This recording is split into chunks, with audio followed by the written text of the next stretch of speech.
Voilà, bonsoir. Pouvoir vous donner quelques mots d'encouragement. Dans les temps que nous vivons, on a besoin d'être encouragé. Il faut si peu pour pouvoir se réjouir. Trop peu de choses pourraient nous combler. Je pense que rien même pourrait véritablement nous combler si Dieu ne met pas sa main sur nous. Si dans notre cœur il n'y a pas placé son esprit, si la pensée de Dieu ne règne pas dans notre vie. Si Dieu N'est pas avec nous. Mais dites-moi qui pourrait nous combler. Je voudrais vous encourager parce que nous vivons un temps où il est très facile d'être troublé. Ce temps trouble, soit qui nous remplit de peur ou de terreur, ou soit il nous séduit pour nous tromper et nous égarer. Et je voudrais vous rappeler que il n'y a que la vérité qui fera que nous ne serons jamais troublés. La vérité, vous la savez, vous la connaissez, vous en avez entendu parler. J'ai dit, moi, je suis la vérité. La vérité.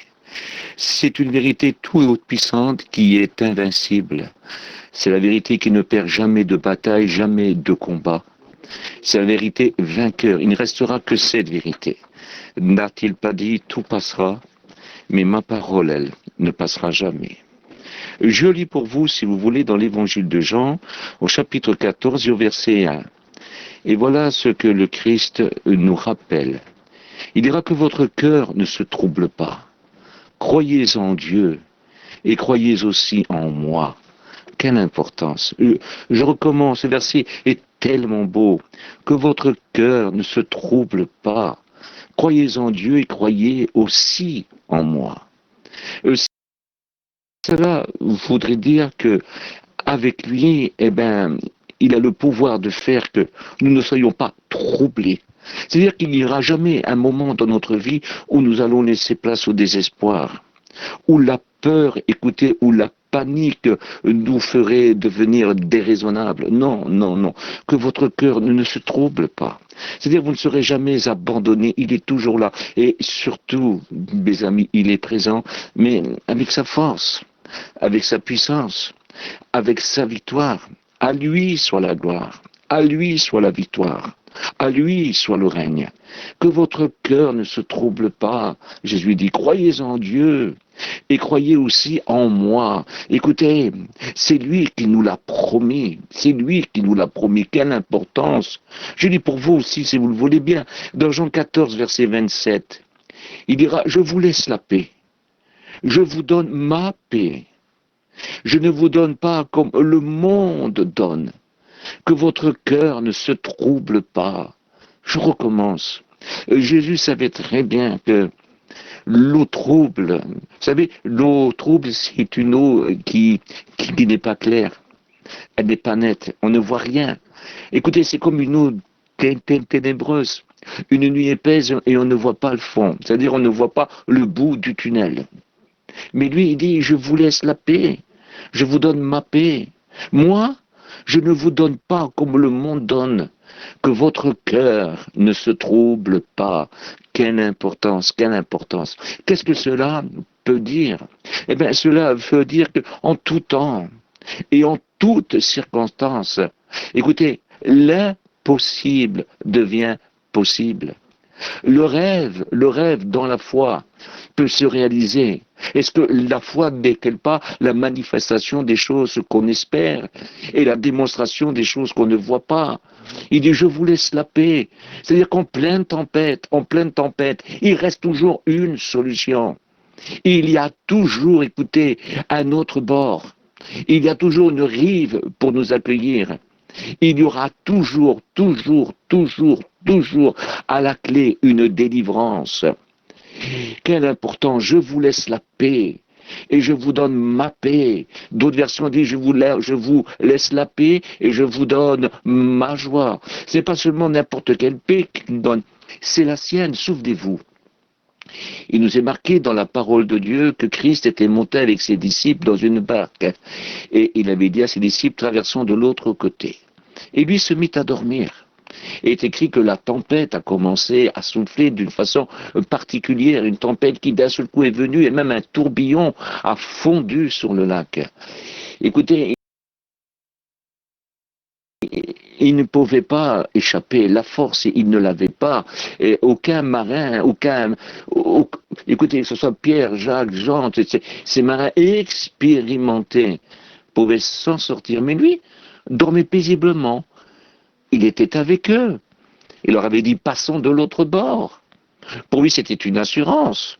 Il passerait de l'autre bord parce que lui, il passerait de l'autre bord.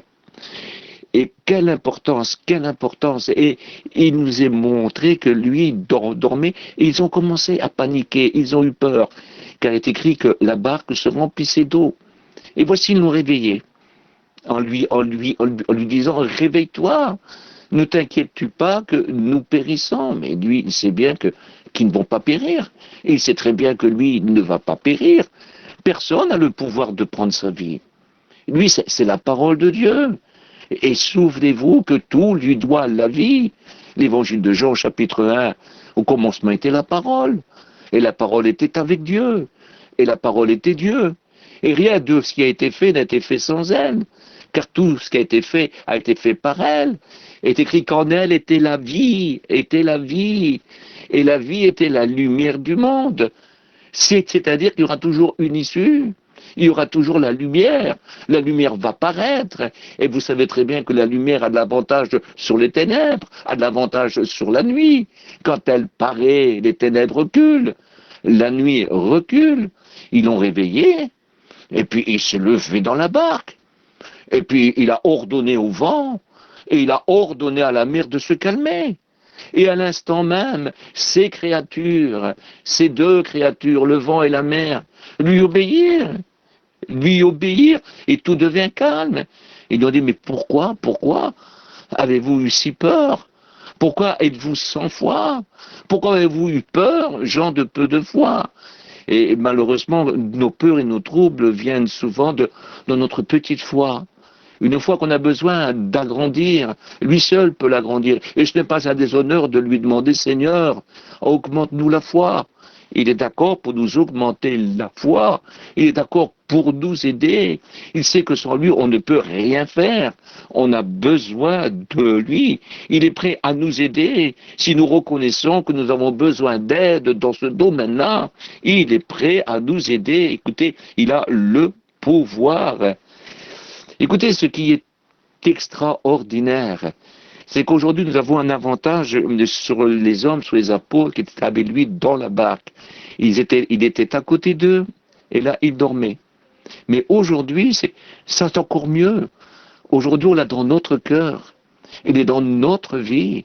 Il a dit que nous sommes sa maison. Écoutez, il est écrit que nous sommes son temple et qu'il est le Dieu de ce temple. Et il est dans son temple. Et il règne dans son temple. Nous l'avons en nous. Écoutez, de quoi et de qui aurais-je peur?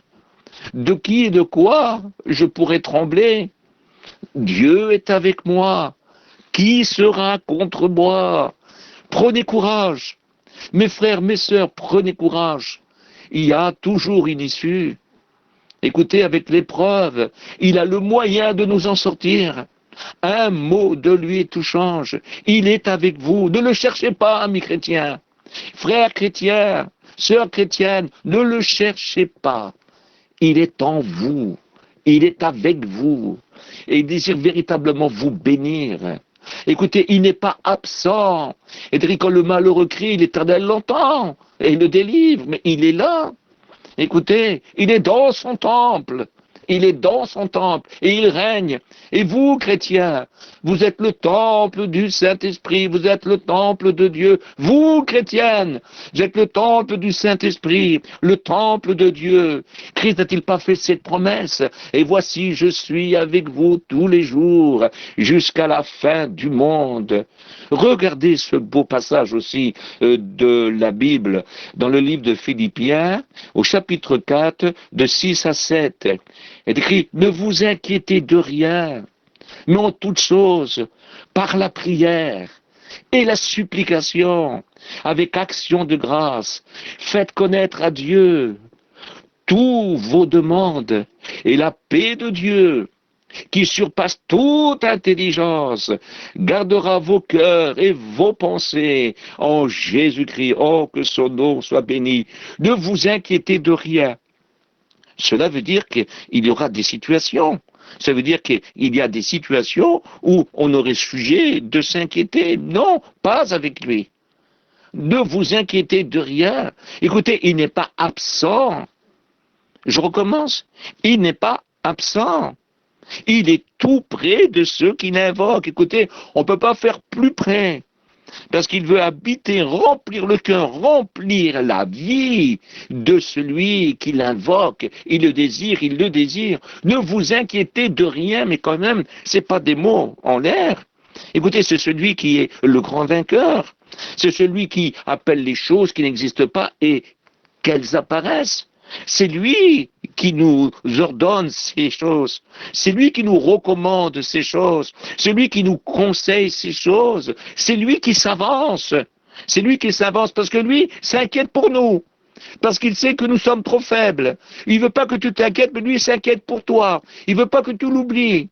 Ne t'inquiète de rien, même si ça va pas trop bien, même si ça va très mal. Ne vous inquiétez de rien, mais en toute chose, par la prière et la supplication.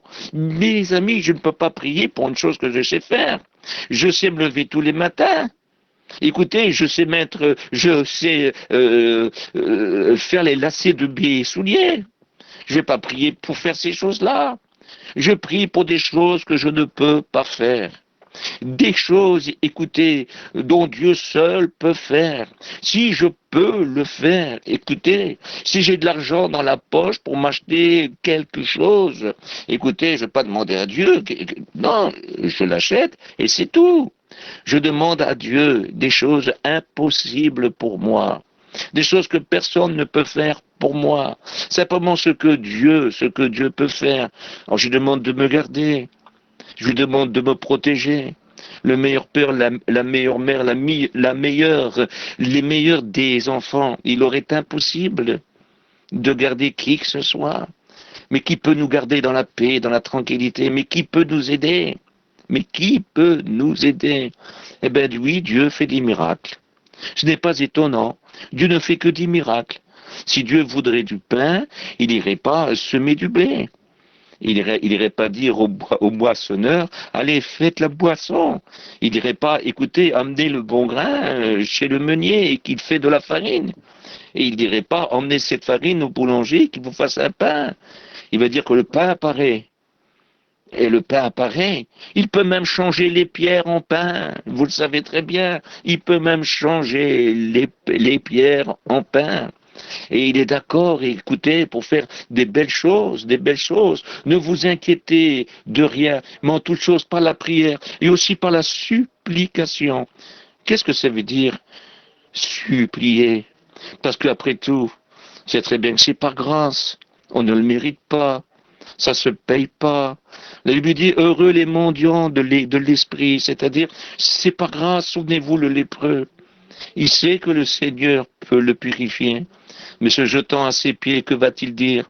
Si tu le veux, Seigneur, si tu le veux, tu peux me rendre pur. Et le Seigneur a dit, je le veux, sois pur, je le veux, sois pur. Mais il est venu là comme un mendiant parce que c'est pas grâce. On ne le mérite pas. Nous n'en sommes pas dignes. Ah, il dit par la supplication. Et après par action de grâce. C'est-à-dire, remercie-moi. Remercie-moi. N'est-il pas écrit, croyez que vous l'avez reçu? Et vous le verrez s'accomplir. Remercie-moi, remercie-moi, remercie-moi. Fais-moi des actions de grâce. Fais-moi des actions de grâce. Et voilà ce qu'il dira. Faites connaître à Dieu tous vos besoins alors. Tous vos besoins, toutes vos demandes. Et la paix de Dieu, qui surpasse toute intelligence, gardera vos cœurs et vos pensées en Jésus-Christ. Et la paix de Dieu qui surpasse toute intelligence. C'est-à-dire que même dans la pire des tempêtes, on peut se permettre de l'invoquer et de croire qu'il va nous exaucer. La tempête, ça s'arrête toujours un jour. ça s'arrête toujours un jour. Et la pire des tempêtes, que Dieu seul est capable d'arrêter, il l'arrêtera. C'est le maître de la tempête. Il dit un mot et la tempête s'arrête. Même si cette tempête viendrait du diable lui-même, de tous ses démons, il peut dire au diable, il peut le menacer, lui ordonner de se taire, lui ordonner de se calmer comme la mer et le vent. Et à l'instant même, il se calme et il se tait. Voilà la puissance de notre Dieu. Et voici la paix de Dieu qui surpasse toute intelligence. Les gens vont dire, mais ils vont mourir, ces gens-là. Non, non, une certaine paix, même dans le chagrin, même dans les difficultés. On a une paix. Et qu'est-ce qu'elle est, cette paix-là? Notre espérance. On a toujours une espérance. On y croit toujours. Et on continue à prier. Car on sait que notre Dieu n'est pas sourd à nos prières. Écoutez, la Bible dit qu'il tend vers nous une oreille attentive. Ce soir, il veut écouter ta prière. Ne te gêne pas. Ouvre ton cœur. Dis-lui tout. Dis tout à Jésus.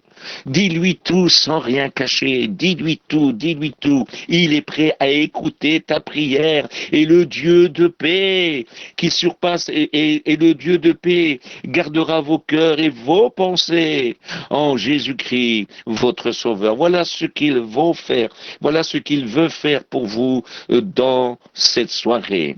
Je lis pour vous encore un dernier verset avant que nous prions ensemble. Car le royaume de Dieu, ça se trouve dans Romains 4, 17, car le royaume de Dieu, c'est non pas le manger et le boire, mais la justice, la paix et la joie par le Saint-Esprit. Celui qui sert Christ de cette manière est agréable à Dieu et approuvé des hommes. Car le royaume de Dieu, c'est non pas le manger ni le boire, mais la justice, la paix et la joie par le Saint-Esprit. Celui qui sert Christ de cette manière est agréable à Dieu et approuvé des hommes. Écoutez, il nous dit là que le royaume de Dieu, ce n'est pas le manger et le boire, bien que c'est très important de manger et de boire, mais c'est beaucoup plus grand que ça. Écoutez, le manger et le boire, même si vous êtes à la table d'un roi, du plus grand roi, même si vous avez une table de milliardaires, eh bien tant mieux pour vous.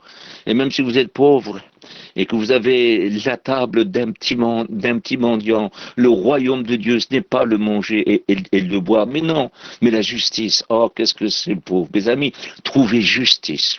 Écoutez, dans ce monde, la justice, écoutez, est très difficile. Ce n'est pas simple d'obtenir justice.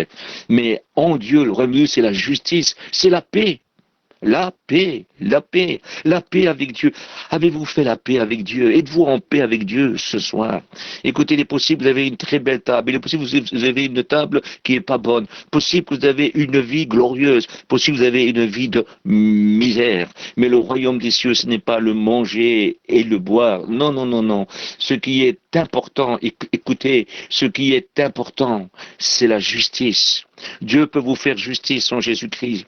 Il est écrit justice de Dieu pour quiconque croit en Jésus-Christ. Et la justice de Dieu, c'est que Dieu a envoyé son Fils dans le monde, afin que quiconque croit en lui ne périsse point, mais qu'il ait la vie éternelle. La justice de Dieu, même si tu n'as pas une table de milliardaire, même si tu as une table de mendiant, eh bien tu as le droit d'être pardonné.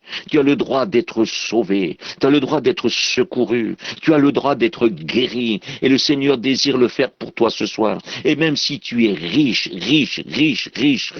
ta richesse ne fait pas de miracle, mais tu as le droit d'être béni, tu as le droit d'être secouru, tu as le droit d'être libéré, tu as le droit d'être guéri. Et Dieu fait des miracles, parce que ce n'est pas ta poche qu'il demande, ce qu'il demande c'est ton cœur. Oh, quelle importance! Car le royaume de Dieu, ce n'est pas le manger ni le boire, mais la justice, la paix et la joie du salut. Quelle importance de savoir que nous sommes sauvés. Et celui qui sert Dieu de cette manière, qu'importe qu'il soit riche ou pauvre, celui qui sert Dieu de cette manière est agréable à Dieu et approuvé des hommes.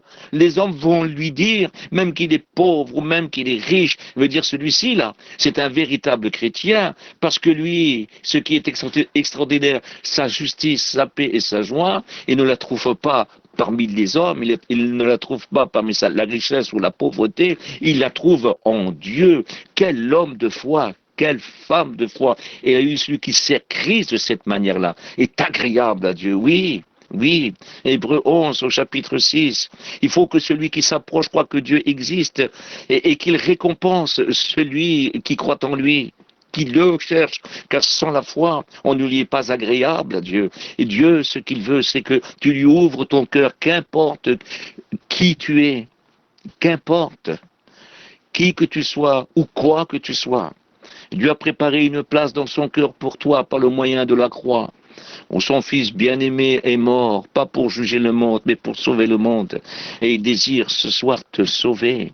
Et il désire à toi, ami chrétien, frère chrétienne, sœur chrétienne, il désire ce soir que ton cœur s'ouvre pour recevoir la paix et la joie qu'il veut te donner. Écoute, espère en ton Dieu, espère toujours en ton Dieu. Il est possible que ta situation paraisse aux yeux des hommes irréparable, mais sache que Dieu peut faire ce que les hommes ne peuvent pas faire. Ce que les hommes ne peuvent pas faire, Dieu le fait.